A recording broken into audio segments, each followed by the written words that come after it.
Queridos, boa noite. Esse tema, né, o pensamento, é um daqueles que a gente já tem em livro, né? Foi estudado num encontro e aí todo o processo de montagem do estudo e do que foi trabalhado aqui está no contexto aqui do livro. Então, quem quiser dar continuidade ao trabalho que a gente vai apresentar aqui, a voo de pássaro, né? Pode adquirir o livro e trabalhar bastante. O estudo do pensamento, segundo Leon Denis, é assim um divisor de águas na nossa vida, né? Você é um antes e você vai ser um depois, se mergulhar verdadeiramente nesse estudo. Então, a gente vai passar assim, rapidamente, qual é o fundamento da questão do pensamento no pensamento de Leon Denis. E depois a gente vai passar, assim, o resuminho dos 5 passos que a gente extraiu do texto para, como diz o patrono, dar ao pensamento toda a força e amplitude.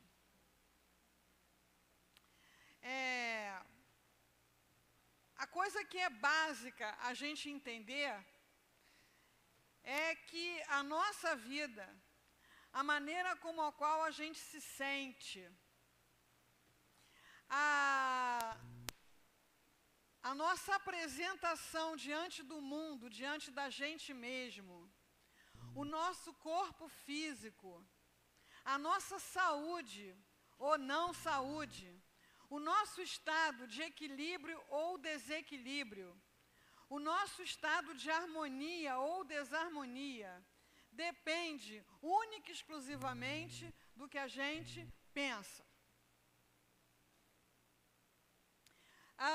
Os mesmos acontecimentos, os mesmos fatos exteriores, as mesmas situações do mundo material não têm a mesma representação, nem a mesma repercussão para todas as pessoas.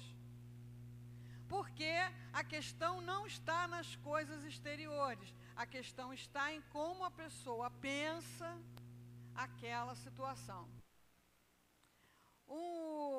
Tem um médico indiano radicalizado nos Estados Unidos, que se chama Deepak Chopra, que já é bastante conhecido por quem viu Quem Somos Nós.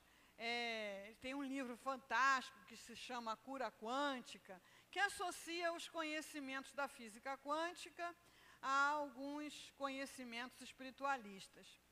Ele fala que o nosso corpo físico é a manifestação tridimensional do nosso pensamento. Isso é muito fácil de perceber. Quem faz palestra, olha assim para a audiência, sabe, podem ficar descansados que eu não vou apontar, tá? Mas a gente sabe quem está prestando atenção, quem está pensando na morte da bezerra, quem está pensando no que vai comer quando sair daqui, quem está pensando, afinal de contas, o que eu estou fazendo aqui, quem está dizendo isso tem tudo a ver, quem está pensando isso não tem nada a ver. E como é que a gente sabe? Pela postura física da criatura na cadeira, pela qualidade do olhar, pelo gestual. Isso tudo é o pensamento dando qualidade. Quando a gente fala qualidade, é dizer, dá um teor, não quer dizer que isso é bom ou ruim, né? Dando qualidade ao que a pessoa está manifestando.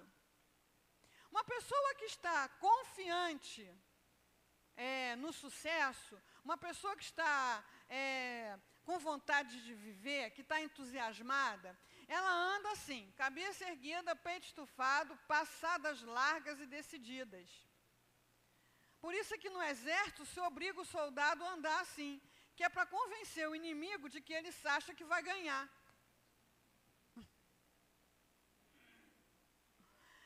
Uma pessoa que está com depressão, que está desanimada, que está sem objetivo existencial, ela anda de cabeça baixa, olhando para o chão, peito encolhido, e passos vacilantes, devagarinho.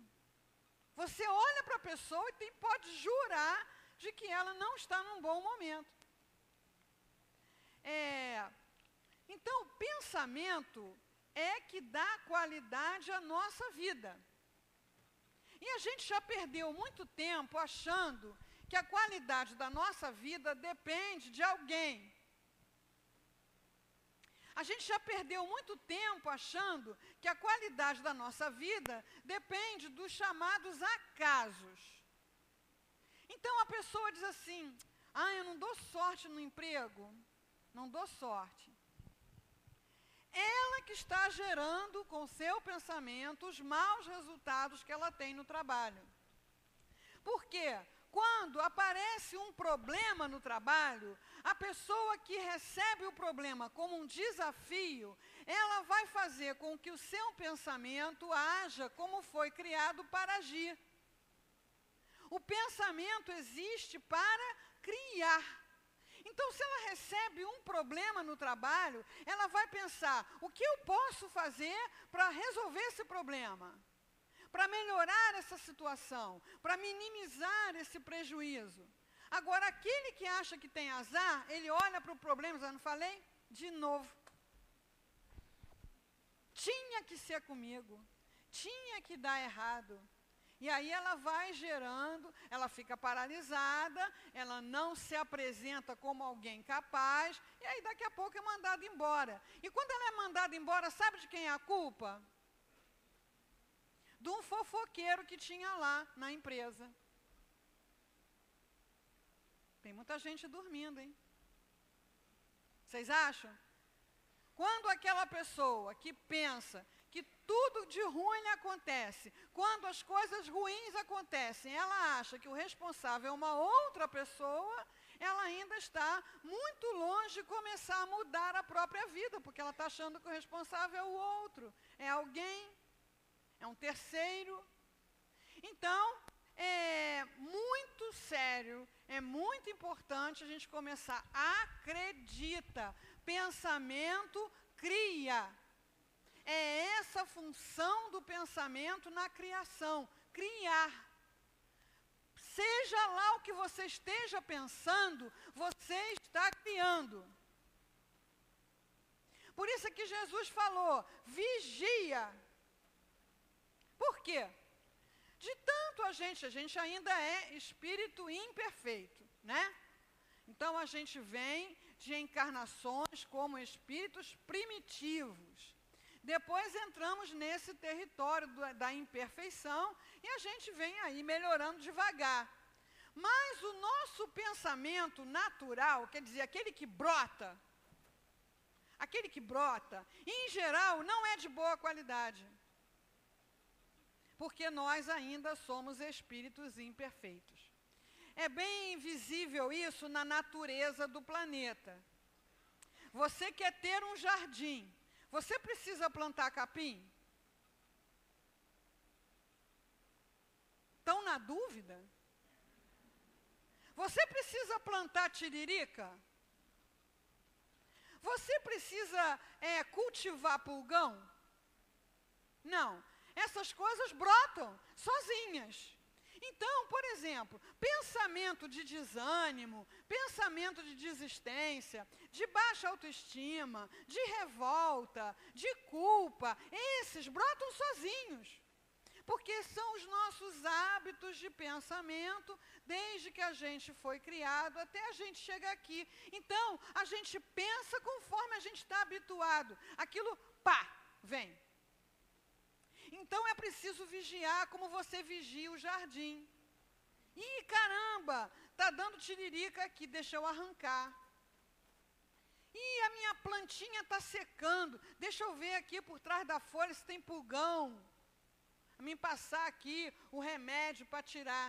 Então a gente tem que estar vigiando o nosso pensamento, porque o que brota geralmente não é de boa qualidade.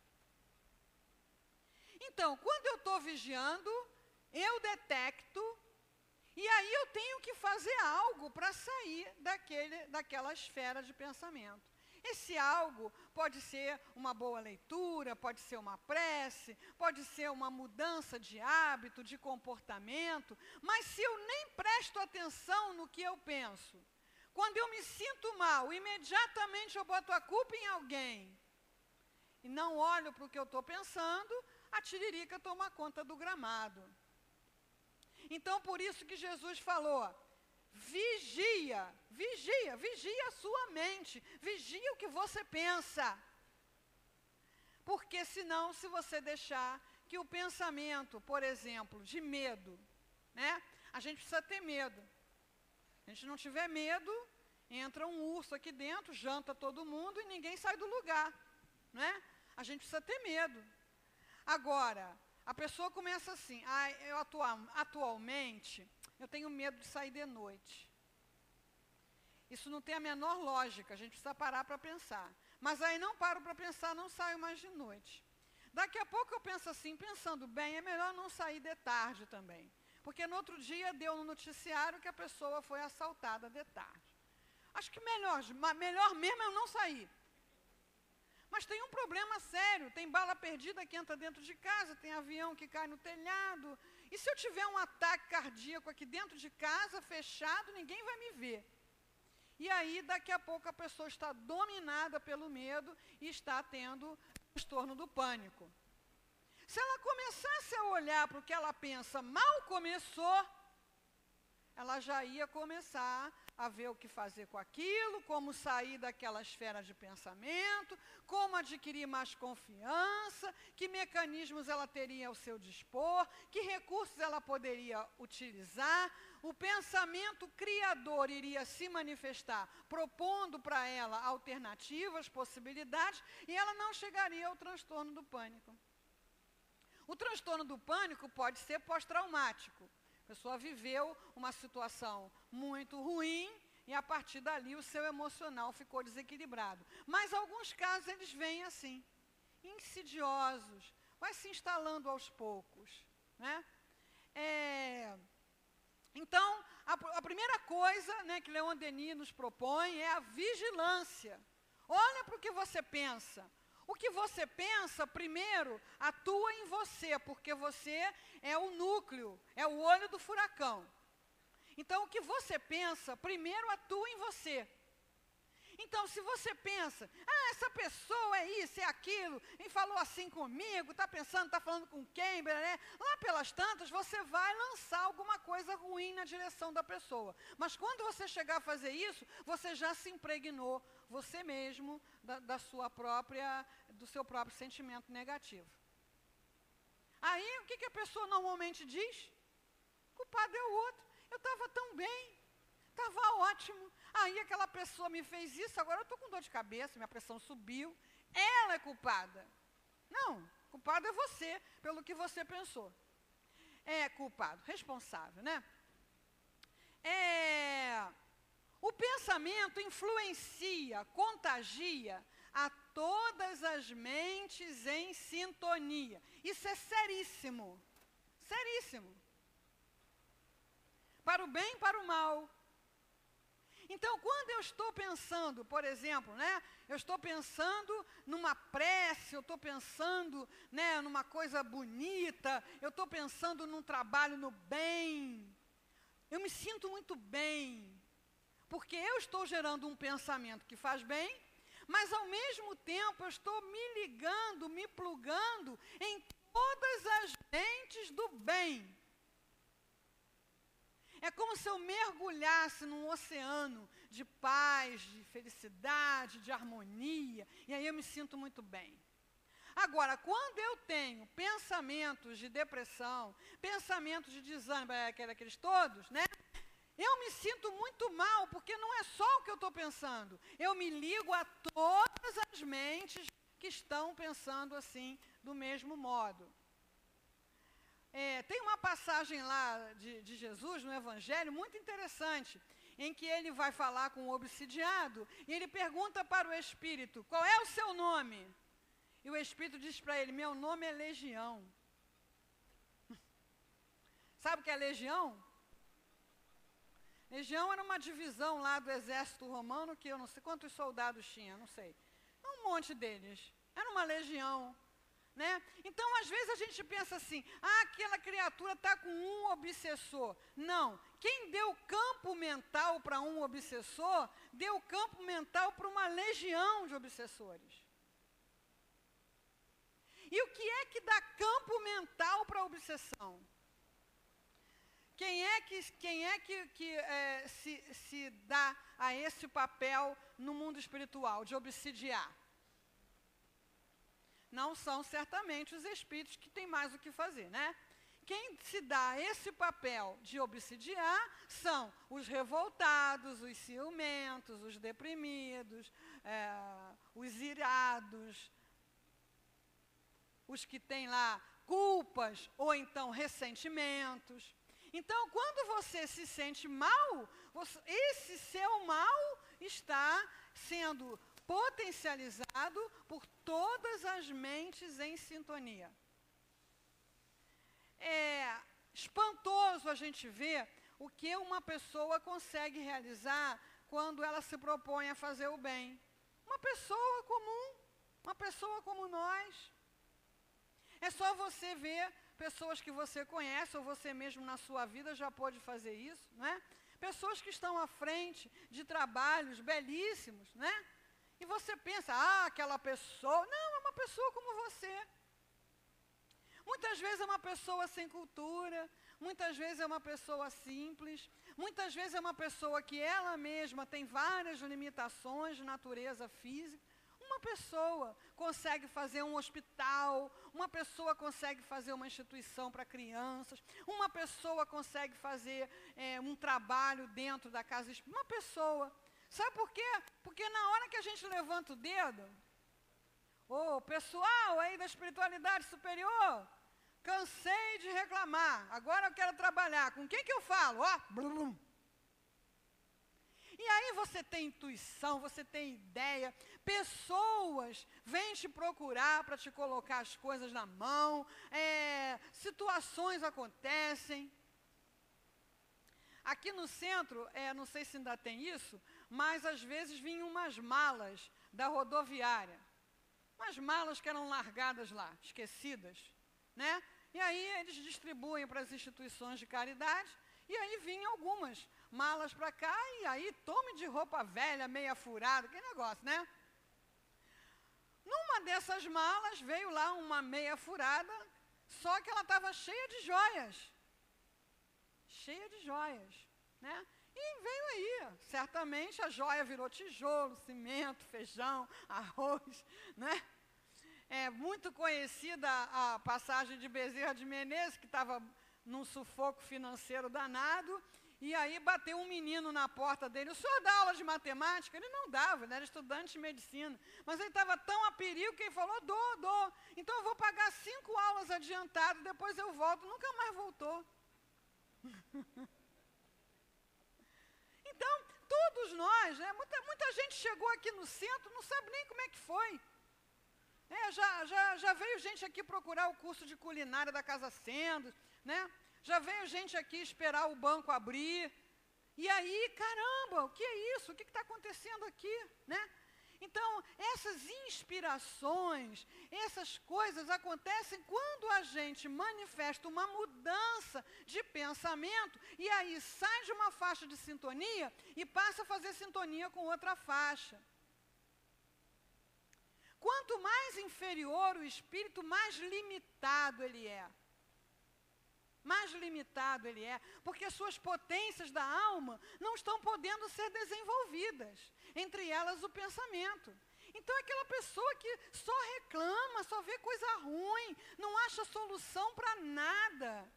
Todas as questões da vida dela não tem jeito, não tem solução, não adianta.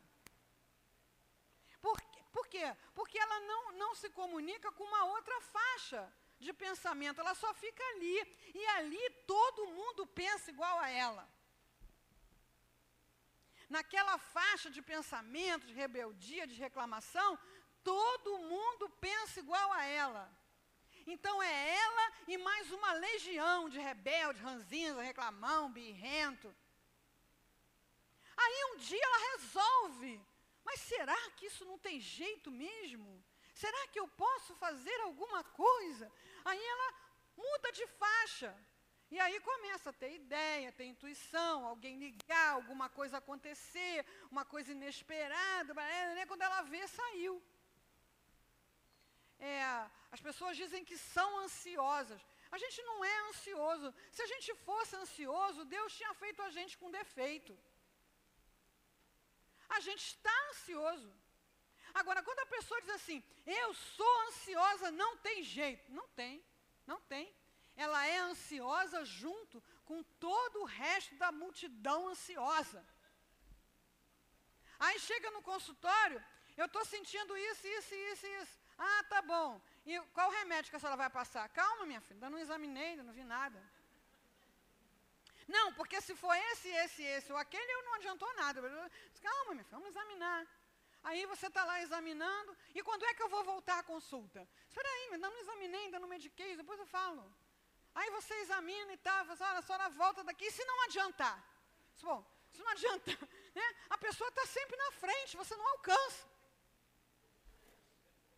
Não alcança. Por quê? Porque ela não está sozinha na ansiedade dela, tem um monte de ansioso ali plugado. E se não adiantar? E se não resolver? E se acontecer isso? E se acontecer aquilo? Então, quem está ansioso tem que dar um jeito de parar de estar. A primeira coisa é dizer assim, eu quero parar de estar ansioso, quero de verdade. Aí você vai em busca, não é? Da psicoterapia, da yoga, do tai chi chuan, do artesanato, de fazer bonsai, sei lá, aquela arvorezinha pequenininha, não é? Você vai atrás, e aí começa a vir ideia, começa a chegar pessoas, começa a conhecer gente fora daquele círculo. Daqui a pouco você não é mais o ansioso. E tudo começou com a mudança de pensamento. Leon Denis fala assim, o pensamento é criador. Se você tem uma ferramenta que não usa, ela enferruja, ela estraga, ela apodrece. E nós, como herdeiros de Deus, temos a possibilidade, a faculdade e a obrigação de criar. Em geral, a gente cria caso, cria problema, né? Cria karma. Mas não é para isso. Pensamento é para criar soluções. Então, para que a gente possa ter essa ferramenta azeitada, não é? A gente tem que estar exercitando, a gente tem que estar empregando. Desde as coisas mais simples, a gente exercitando todo dia, a hora que a gente estiver numa situação mais complexa, mais difícil, a ferramenta já está mais funcional. Então, por exemplo, quem cozinha em casa está fazendo o arroz, o feijão, o macarrão, a panqueca, do mesmo jeito que fazia 20 a 30 anos atrás, está na hora de começar a pensar, como é que eu posso fazer esse arroz diferente? Como é que eu posso começar a fazer essa panqueca diferente? Você entra no quarto da pessoa, as coisas estão impregnadas do pensamento, porque nada muda de lugar. Então, a pessoa dorme sempre do mesmo lado da cama, o chinelo está sempre no mesmo lugar, o armário está sempre do mesmo jeito, geralmente tudo caindo, né? A parede é sempre pintada de gelo, que é para não ter o trabalho, você vai escolher cor, vai que não dá certo. Não pinta de gelo logo esse negócio, né? Você olha para a parede, é aquele mesmo quadro que o sol bateu, o negócio já está tudo, o lago está amarelo, a casa está amarela, está tudo amarelo, mas era da vovó que tinha, eu vou tirar, a vovó que tinha está noutra, né? Pendura outra coisa. Então a gente precisa começar a fazer interferências nas coisas mais simples para poder olhar para aquela situação difícil, que a gente vem aqui esperando que alguém nos diga o que fazer só para a gente contrariar, a gente começa a criar a gente mesmo as soluções, as possibilidades. E aí não tem limite, não tem limite. A humanidade não se divide em pessoas criativas e pessoas não criativas. Não. O que acontece é, tem pessoas que ousam criar e tem pessoas que nem boi na boiada.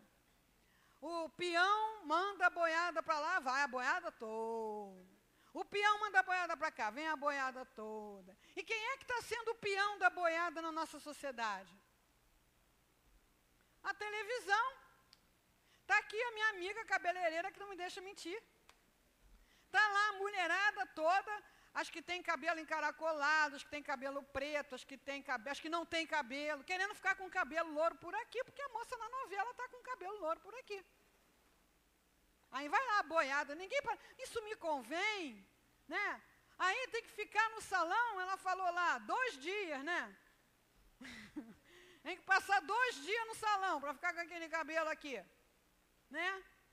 Custa o preço de um carro novo, carro zero, nada paga, para botar aquele cabelo, né? E fica assim, vai para cá, vai para lá. Aí como é que a gente anda na rua? Não olha para o lado, não fala com o estranho, não faça nenhum movimento incomum. Então todo mundo anda na rua do mesmo jeito. Né? Você vê assim, no centro da cidade, aquele monte de gente, né? Tem gente de tudo que é raça, tem gente de tudo que é idade, tem gente de tudo que é problema, fase da vida, cultura, mas todo mundo andando igual. Se você fizer um movimento diferente, causa uma confusão. Quando eu andava no centro da cidade, eu gostava de parar ali por fora do prédio do Museu Nacional de Belas Artes, porque tem lá uns mosaicos, né? Às vezes aquilo está muito encoberto da fuligem dos carros, não dá para ver muito bem, mas é muito bonito. Aí, às vezes eu parava lá e ficava olhando. Quando eu ia me embora, tinha uma meia dúzia olhando para cima.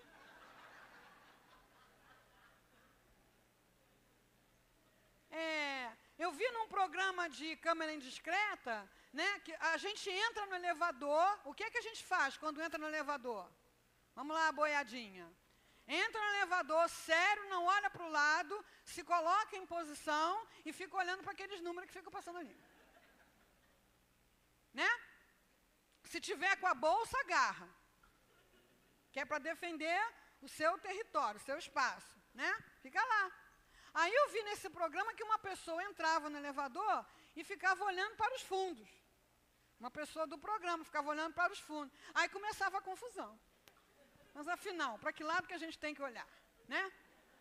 E aí quando a porta abria, estava todo mundo de costa, olhando para o fundo. Então, eu tenho que andar como? Eu tenho que andar do meu jeito.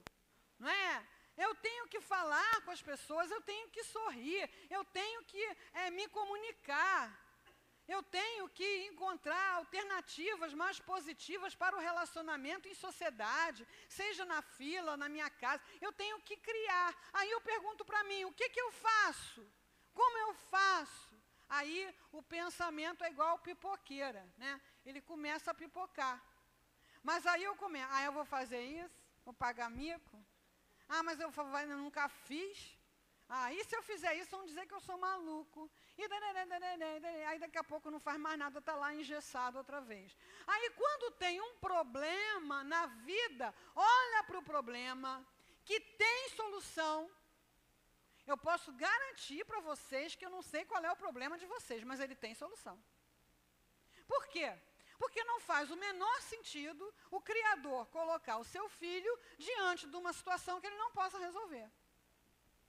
Não faz sentido.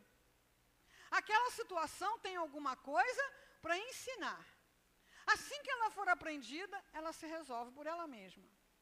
Então eu posso garantir para você, não sei qual é o problema, mas ele tem solução. Então por que é tão difícil? É tão difícil porque você tem uma ferramenta de recursos ilimitados mas não tem usado, não usa. E aí ela está lenta para responder. Mas ela tem. Então a gente pode exercitar a criatividade fazendo listas de possibilidades de soluções. No livro a gente propõe o seguinte: o que podemos fazer por uma pessoa que está presa?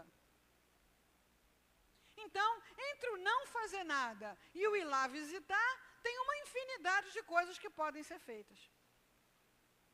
E aí, aqui isso foi uma oficina que a gente fez, e aí surgiram milhares de ideias, né? Você pode fazer a prece, você pode botar o nome para irradiação, você pode mandar livros para o presídio, você pode procurar as pessoas que trabalham com os presos e perguntar do que eles estão precisando. Então, entre o não fazer nada e o ir lá visitar, que é o mais difícil, tem um monte de coisas que eu posso fazer. Assim é em relação às nossas questões. A física quântica trabalha muito essa ideia. Nada é o que a gente pensa que é. O que a gente pensa que é só uma possibilidade. Então, a gente escolhe uma possibilidade e chama essa possibilidade de verdade. E ai de quem vem dizer que não é aquilo. Então, a gente está aí há muitas encarnações se espetando uns aos outros, por quê? Porque a verdade de um não é a minha verdade. Ora, a verdade é uma só. É que nós ainda estamos muito longe da estatura espiritual para conhecer a verdade. A gente ainda tem muita estrada. Jesus não teve nem paciência para responder a Pôncio Pilatos. Isso que é a verdade. Isso para lá, meu filho. Depois a gente conversa. Né? Mas eu não. Aquela pessoa é isso. Pá! Essa situação é isso. Pá! Não, eu estou escolhendo uma dentre as muitas possibilidades para me relacionar com aquela questão. Então, quanto mais o pensamento criador tiver azeitado, mais possibilidades eu tenho de encontrar alternativas para as minhas dificuldades. Você já pintou um quadro? Compra tinta, pinta. Você já modelou em cerâmica? Compra argila, é baratinho na papelaria, modela para ver o que sai. Você já tentou costurar uma roupa, modificar uma roupa? Vai lá, vai lá ver o que acontece. Você já experimentou escrever uma poesia? Você já experimentou compor uma música? Você já experimentou dizer para aquela pessoa com quem você vive há 30 anos uma coisa que você nunca disse? Boa, né, gente? Mas depois de 30 anos dizer uma coisa ruim, não vale a pena. Até porque, né, os nossos pensamentos que brotam naturalmente, em geral, não são legais. Então, para criticar, a gente está sozinho. Fala 1000 vezes, fala 10.000 vezes, fala encarnações inteiras. Para fazer um elogio é difícil, não sai, né? Então, experimenta fazer elogios todos os dias, mas o que eu vou dizer? Olha só, acredita que você vive com uma pessoa 30 anos, vai precisar que ela desencarne para aí você descobrir o que ela tinha de bom. Então começa a descobrir agora, começa a falar, exercício. Chega em casa hoje, faz uma coisa que ninguém espera. Boa também, né? Todo mundo na sua casa já sabe o que você vai fazer quando chegar. Porque eu não sei há quanto tempo que toda vez que você chega em casa, você faz a mesma coisa. E você também já sabe o que as pessoas que estão em casa vão fazer. Porque elas também estão fazendo a mesma coisa há um tempão. Então, quando você chega em casa e propõe, antes da janta, vamos dançar um samba? Quê? Tá maluca? Tô. Vamos ver como é que funciona isso. Se a pessoa quiser ir, ótimo. Se a pessoa não quiser ir, você vai lá, honra seu compromisso, dança seu samba. E aí, se você for perseverante, você vai começar a pôr esse poder extraordinário para o bem e para o mal que você tem em você, que é o pensamento criador. Leon Denis fala que a gente precisa meditar os grandes problemas. Para quê? Para dar qualidade espírita ao nosso pensamento. a gente se tornou espírita, a gente frequenta a casa espírita, mas muitas vezes o nosso pensamento ainda não é espírita. O pensamento muitas vezes ainda é materialista. O pensamento muitas vezes ainda é de outras práticas. Então, para dar qualidade espírita aos nossos problemas, aos grandes problemas, a gente tem que pensar o que a doutrina espírita tem a dizer sobre a guerra, sobre a fome, sobre o câncer, sobre a AIDS, sobre a homossexualidade. Eu tenho que dar qualidade espírita ao meu pensamento. E isso eu só faço meditando os grandes problemas. A gente vive uma vida, né, essa vida de boi, não tem hora para meditar. Não tem.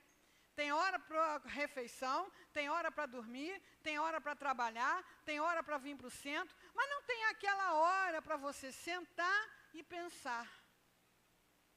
E esse trabalho é essencial para dar qualidade espírita ao seu pensamento.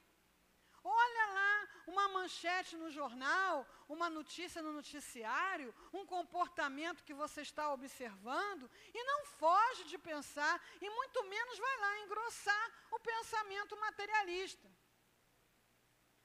É bandido, tem que matar. É isso mesmo.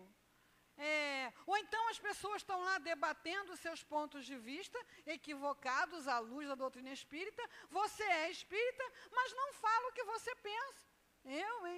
Não vão entender, não vão aceitar, ainda dá uma de superior.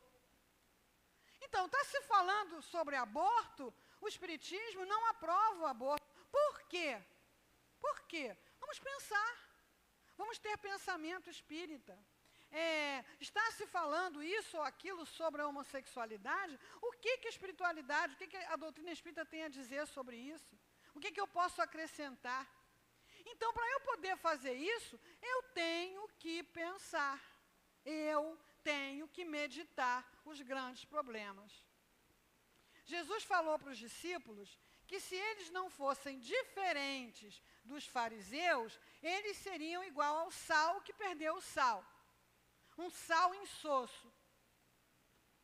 Então, o espírita que não manifesta o seu pensamento de espírita é um sal que não salga.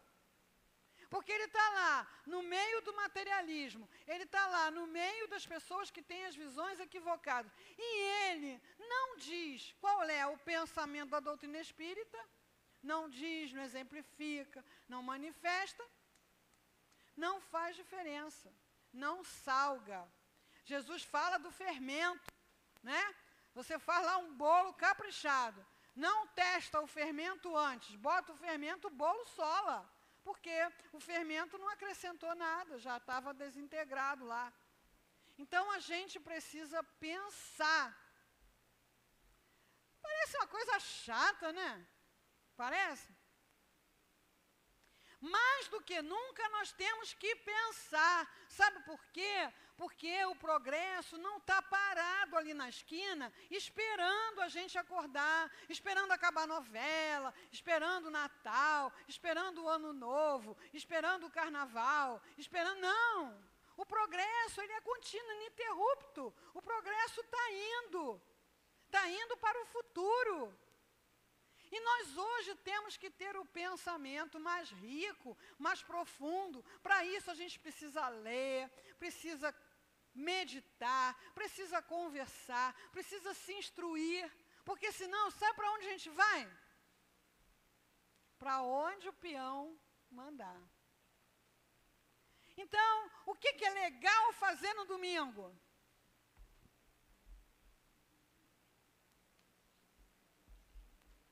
Legal fazer no domingo, ir ver o pôr do sol na praia, tomando uma água de coco, visitar o jardim botânico, visitar o jardim zoológico, ir a uma apresentação artística legal, vir ao seminário, ao encontro no Leon Denis, se reunir com umas pessoas bacanas que a gente gosta. Mas o peão manda você fazer o quê? senta na frente da televisão para ver todos os comerciais, para ver qual deles vai te convencer que você está precisando de uma coisa que você não precisa.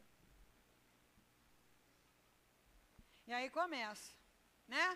De manhã tem corrida de carro, depois de moto, depois tem salto, depois tem paraquedas, depois vai para o caldeirão, sai do caldeirão, vai para cá, para lá, depois tem o fanático e vai. E entre uma coisa dessa e outra, você viu o comercial da pasta de dente ao carro zero. E uma dessas coisas você vai comprar, mesmo sem precisar. Porque esse é o objetivo, né? O objetivo da mídia é vender.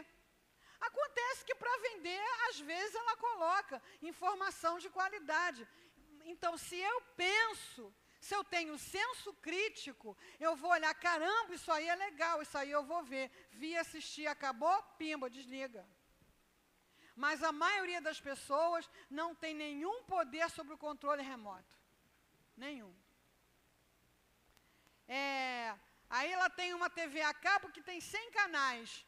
Aí ela vai, 1, 2, 3, 4, 5, 6, 7, 8, 9, 10. Chega no 100, ela diz assim, não tem nada na televisão. E mesmo assim não desliga, começa de novo. 1, 2, 3, 4, 5. Porque se ela desligar a babá eletrônica, ela vai ter que pensar. E não quer pensar. E nós alcançamos, né, esse status de pensamento contínuo. Então não dá para parar de pensar. Dá para educar o pensamento, dá para embelezar o pensamento, dá para criar momentos de descanso para o pensamento, mas parar de pensar não dá, porque a gente já conquistou o pensamento contínuo e não vai poder retroceder na evolução. Então, pensar não é ruim, não, gente. Pensar é bom. Trabalhar com o pensamento é muito bom.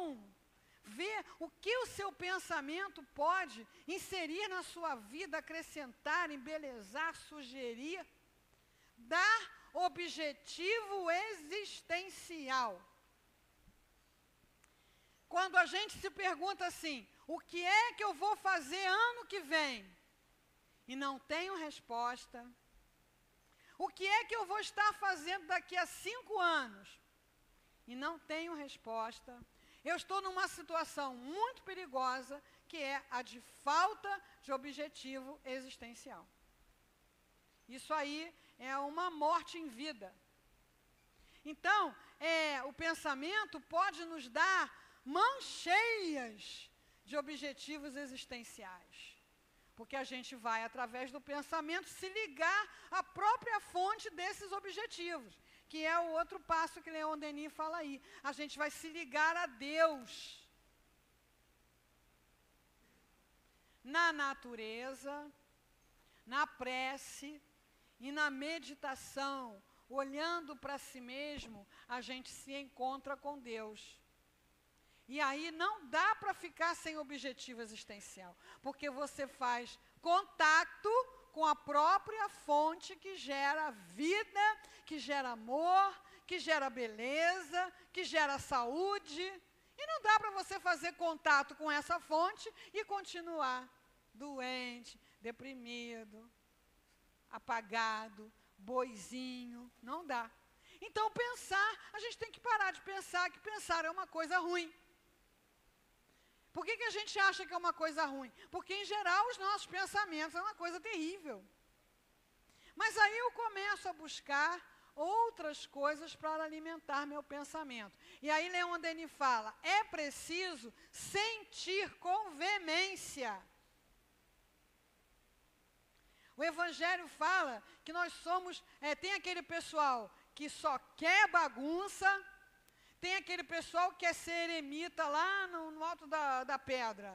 Entre esse eremita que não quer ter prazer nenhum e entre aquele que só quer prazer, caminha a grande multidão dos indiferentes, dos mornos. Então o que é morno? Morno é assim, a palestra foi legal. Foi. Você veio ao encontro, foi bom, né? Foi. Acontece um problema na vida da pessoa, a pessoa, eu estou com esse problema. É a mesma cara. Para cá, para lá, né? Olha só, menina, aquele buganvília ali, floriu, olha que lindo. Bonitinho, né? Então, é preciso sentir com veemência. Mas para sentir com veemência, você tem que estar com o seu pensamento presente. Você tem que estar ali, inteiro. Por isso que o presente se chama presente, porque ele é seu. O presente é seu, por isso é que ele chama presente. E o passado? Pensamento, ele não está limitado ao tempo nem ao espaço, né?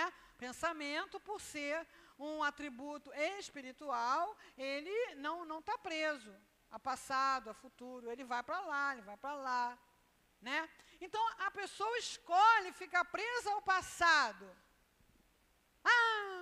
No meu tempo. Quem o tempo já passou, está nessas cadeiras que a gente não está vendo ninguém.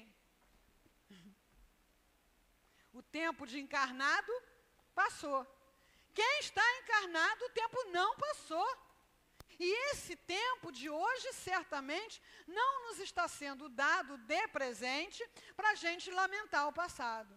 Esse tempo hoje está nos sendo dado de presente para a gente fazer alguma coisa.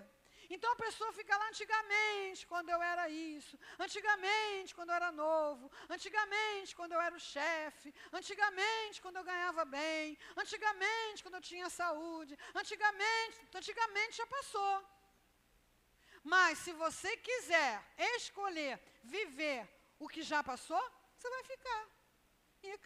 Aí você não vê o buganvília, aí você não vê a criança novinha que chegou na família, aí você não vê as possibilidades de coisas que tem para você fazer, porque você não está presente, você está lá. O jovem, em geral, ele vive no futuro. Quando eu tiver minha casa, não vou ter mais que aturar meus pais. Quando eu tiver meu carro, quando eu tiver meu diploma, quando eu tiver meu dinheiro, mas o presente dele agora é os pais. Lá no futuro, quando ele não tiver os pais, o que ele vai fazer? Antigamente eu tinha meus pais.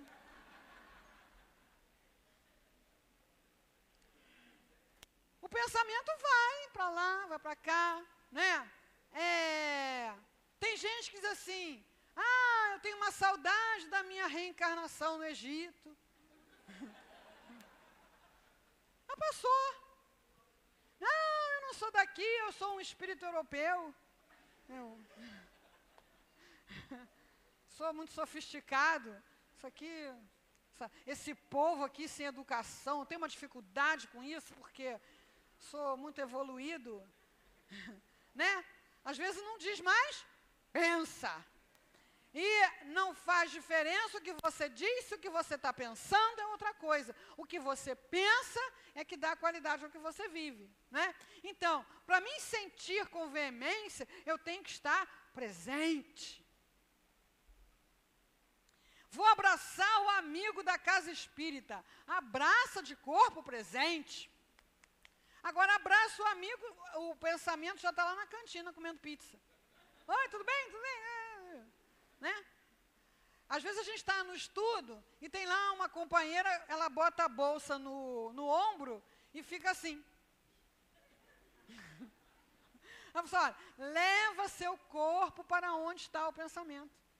Não adianta ficar sem estar presente. No livro dos Espíritos fala, né? Tem uma pergunta lá. Aonde é que está a alma? Ela está no corpo? Não, a alma está onde está o pensamento. Então, aonde está o seu pensamento, você está sentindo com intensidade. Seja bom, seja ruim, seja passado, seja futuro, seja no Brasil, no Egito, na França. Aonde está o seu pensamento, você está sentindo com intensidade, porque é lá que está a sua alma. Então, recapitulando, vigilância, vamos olhar para o que a gente pensa e interferir o mais rápido possível. Então, a gente desenvolveu no encontro a técnica do apagador, né? Faz de conta que você pegou um apagador e apaga aquilo rápido e constrói outra coisa. Então você está ali parado na porta da sua casa, esperando a condução, passa um carro, te joga água. Você ainda vai encontrar um poste, não, mas vai conseguir desviar a tempo. É assim. De tanto a gente fazer esse exercício, chega uma hora que o pensamento começa a brotar diferente. Aí você deu um salto quântico na sua evolução.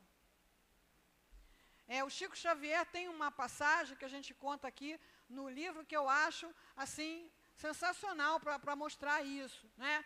Em que ele estava passando um momento de dificuldade e ele faz uma prece pedindo ajuda à espiritualidade. E se manifesta um espírito com uma aparência apavorante e diz para ele, o que você quer? Você me chamou? Se sou eu, vou dizer assim, vá de retro. Chamei coisa nenhuma, pé de pato mangalô 3 vezes. Estou chamando Emmanuel. Estou chamando André Luiz, vou chamar uma coisa ruim desse. Não. Ele disse assim, chamei meu irmão. Olha só, por quê? Ele estava orando, pedindo ajuda. Foi aquele irmão que compareceu? Chamei. Naturalmente, chamei. E chamou para quê? Chamei para você me ajudar. Aí o espírito saiu aborrecido. Que você não tem jeito mesmo, foi embora, né? Quer dizer, foi fazer assim um teste. Então um dia a gente vai conseguir responder com o pensamento, de maneira natural e equilibrada para todas as pessoas, quer elas se manifestem de maneira amável, quer elas se manifestem de maneira agressiva, quer elas sejam receptivas, quer elas sejam resistentes, não importa. É claro que eu preciso me defender, né? Não vou me expor a uma criatura violenta que, se eu me expor, ela vai me dar um tiro, uma facada, preciso me preservar. Mas, no geral, nas nossas relações, mal alguém nos dá uma resposta mais firme ou até grosseira, mal alguém não tem com a gente aquela solicitude e a gente já está pensando o quê? Está pensando o quê? Está pensando que eu sou isso? Está pensando que eu sou aquilo? Outro lá. Está pensando que pode falar comigo desse jeito? Não, porque afinal de contas eu já estou aqui há mais tempo, o altivo me colocou aqui nesse lugar, como é que você vem agora com esse negócio? Um dia a gente vai poder olhar para aquela pessoa que está se manifestando de maneira grosseira, agressiva eu acabei de inventar. Mistura de grosseiro com agressivo, né? E vou poder agir com naturalidade. Um dia, né, está lá escrito nas estrelas, se for a nossa missão, a gente vai poder olhar para uma multidão enraivecida, como Jesus, com absoluta serenidade. Absoluta serenidade. Pai, perdoa, porque eles não sabem o que fazem, não sabem o que estão fazendo. Não sabem. Se eles seguirem nesse caminho, o que eles vão ter lá adiante? É fome, é bomba atômica, é AIDS, é isso que eles vão ter. Perdoa, eles não sabem o que estão fazendo. Absoluta serenidade. Um dia a gente vai ficar assim. Mas para isso a gente precisa estar olhando para o que pensa, estar interferindo no que pensa, tendo ferramentas para mudar de faixa de pensamento, estar fazendo o exercício da meditação, da conversa íntima com Deus, da conversa íntima consigo mesmo, do estar presente. Presente nas relações familiares, presente nas relações fraternas, presente no trabalho. Quem está presente no seu trabalho não fica repetindo a mesma coisa a encarnação inteira. Quem está presente no seu trabalho cria coisas pequenas para melhorar, às vezes um quadro de avisos. Eu vi isso acho que está no livro também, um rapaz que era filho de uma família muito numerosa, só que a família estava espalhada por aí. Ele resolveu unir a família.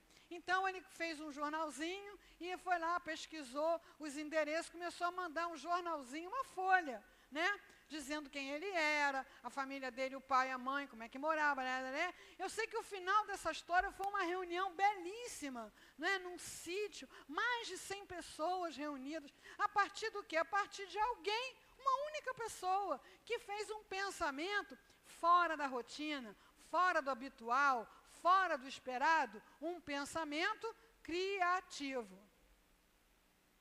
Muitos artistas estão levando os seus aprendizados, os seus conhecimentos para comunidades carentes, para jovens carentes, não é?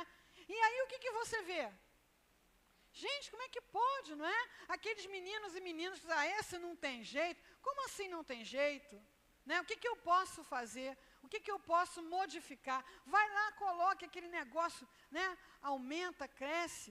O André Trigueiro vai vir fazer palestra aqui, não percam, porque a gente assiste ele na televisão mostrando o quê? Pensamento criador em ação na natureza, criando soluções fantásticas a partir de coisas que seriam colocadas no lixo, a partir de recursos bastante básicos, gerando artesanato, emprego, um monte de coisa. Não percam, venham ver. Então, é isso tudo. A gente hoje está aí com a faca, o queijo, tudo na mão para mudar a nossa vida. Mas para isso a gente precisa trabalhar o pensamento. Então, Leon Denis nos propõe esse método, não é? São 5 passos: vigilância, criatividade, meditação, sentir com veemência, se ligar a Deus na natureza, né? Na prece, dentro de si mesmo, no outro ser humano, Deus está nele também, né?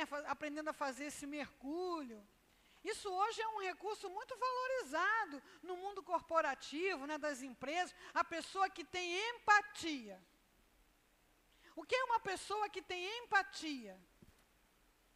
Uma pessoa que tem empatia é uma pessoa que desenvolveu uma faculdade de se colocar dentro do outro e sentir o que ele está pensando, e pensar o que ele está pensando. Então, isso tem um valor inestimável nas mesas de negociação, não é? Das empresas, nos relacionamentos com os clientes. Tem um jornaleiro que eu já vi ele dando entrevista na CBN. O cara extremamente criativo, ele criou um monte de coisas lá na banca dele, e aí ele é campeão de vendas e dá palestra para empresário. Eu liguei o rádio e estou escutando aquele cara falar assim, porque o cliente, coisa que esse cara falando errado na CBN, o cara não frequentou a escola, né, regular, ele tem dificuldade até de falar cliente, mas ele sabe tudo que é de empatia. O que todo mundo gosta? Já sei. Ser reconhecido. Todo mundo gosta de ser reconhecido. Né? Você chega num lugar, lá numa venda, num negócio, seu fulano, como vai sua família e tal. Então ele tem lá o cadastro de todo mundo. O que todo mundo gosta? De ganhar. Todo mundo gosta de ganhar, né? Aí ele botou um sino lá na banca dele. Então, quando o sino faz de dom, está na hora de ganhar bombom. Aí o pessoal fica lá ciscando, esperando o sino tocar. Enquanto isso, olha a revista, olha o jornal, olha isso, compra aquilo. Então, empatia, o que é? Saber pensar como o outro está pensando, que nunca é como a gente está pensando. Quando você começa dizendo assim, eu sei o que ele está pensando, você está errado. Está errado. Então, vamos trabalhar o pensamento, mudar nossas vidas, aprender com Leon Denis e fazer essa sintonia com a espiritualidade superior, que sempre nos ajuda muito. Graças a Deus. Graças